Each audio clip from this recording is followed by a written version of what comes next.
What's up, everybody? Welcome back. Jason and Joe here. Tastes like music. It's been a minute. It's our album of the week series, but it's been quite a few weeks. We've fallen a bit behind.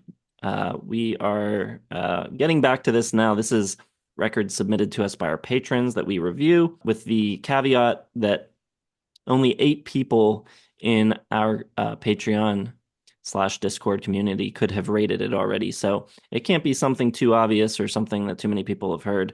The point of it is to discover something new.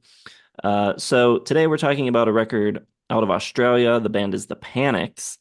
And the record is called A House on a Street in a Town I'm From. It's from 2003. This is a band I had never heard of before, so this is going in blind. Likewise, never heard of the Panics. I didn't listen to it for our 2003 deep dive because I hadn't heard of it, and I had never heard it mentioned before, or this band mentioned before. So, yeah, going in totally blind on this bad boy. All right, we get into it. Songwriting.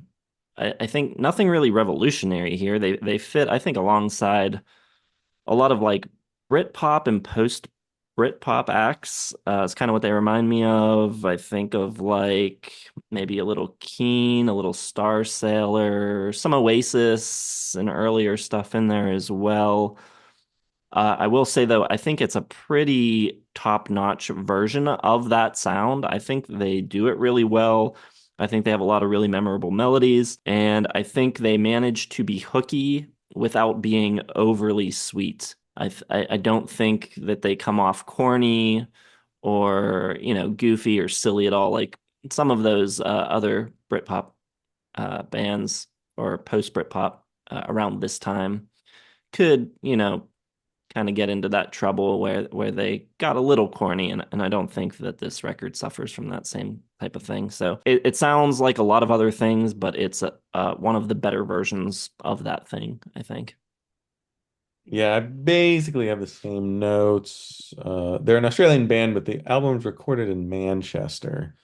So yeah, there's a lot of that Brit rock, Brit pop, post whatever, Brit pop kind of sounds to it. Very much Doves, Keen, Oasis sounding. Those are the three that I kind of zoomed right in on upon hearing this. It's a little hazy at times. It's an album that you know the influences when you're hearing it, but it doesn't sound like an homage to those influences. It sounds like they're using those influences, which everyone was influenced by those, people back in the early 2000s, especially, the Aussies and the Brits. So, that isn't a knock against them at all. I think they do a good job of taking, the nice melodic aspects of it, the jangly Brit rock aspects of it, the hazy kind of sun-drenched aspects of it, and turn it into a sound that's unique enough for them that it doesn't make you be like, okay, well, I'm just going to listen to Oasis or something. The musicianship on the record, I think it's good. Very little of it calls attention to itself. It's really all about the songs and the melodies, I think. There weren't like a lot of moments where I noticed, the drum part or the bass or like even the guitar really. Wasn't like, man, what a great guitar solo or anything like that. It's really about the tunes and but the playing's all, well done, professional sounding.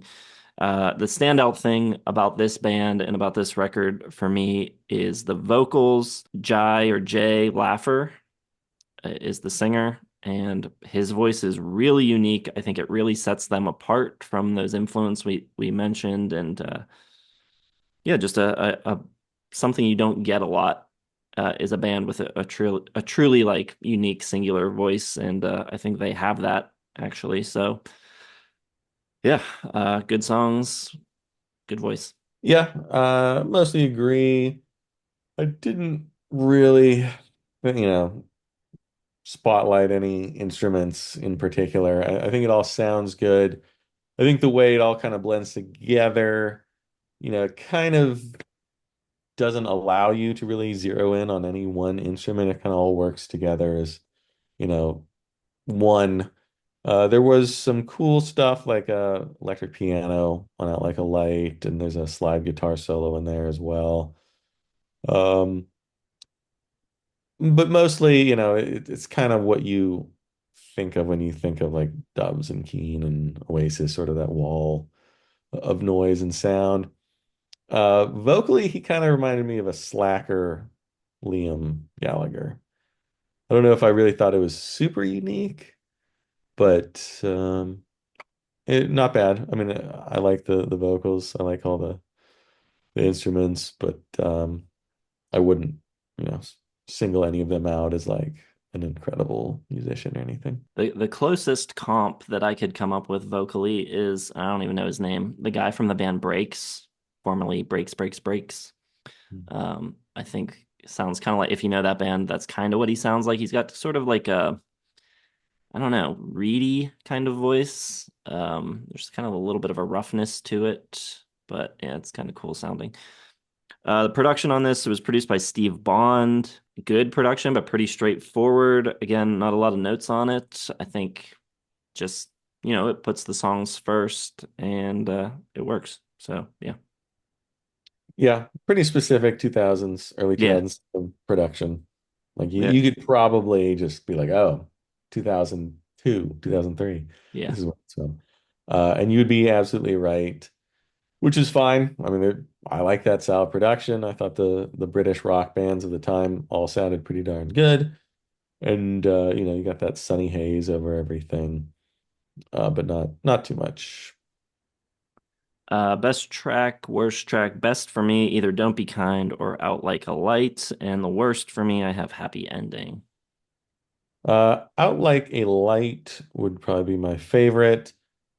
I think both, it's kind of odd the way that they throw in two instrumentals kind of in the middle of it. Monkey in the Hallway and Happy Ending. So one of those would be my least favorite. Not really needed instrumentals for a band like this. Final score, I think it's a solid 4-star album. Actually, the interesting thing about it for me is because we fell so far behind, I actually listened to it once weeks ago and then came back to it to refresh. And the telling thing for me about it on second listen was like, oh yeah, this song. I remember this song. I specifically remembered the songs and the melodies, and it wasn't like coming back to it like brand new, like listening to it for the first time for a second time.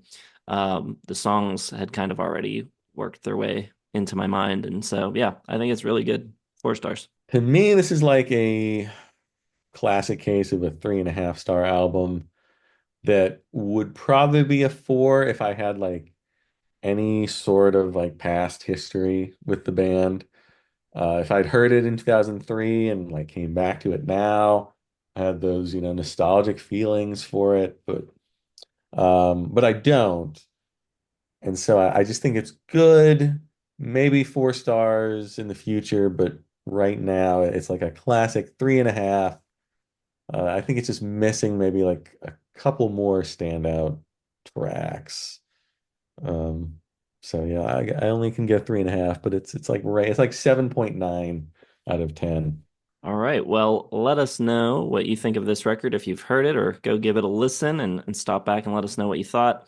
Hit the like button, subscribe to the channel, check out our Patreon. You can find the link in the description. We've closed the line for this series, so you won't be able to submit records for us to review on the channel, but we've got other stuff going on. You can submit requests for classic album reviews. We're doing song reactions over there. Those videos are exclusive to the Patreon, so if you want to get us to listen to a song, we can do that over there. And yeah, thanks for watching. We'll see you in the next one.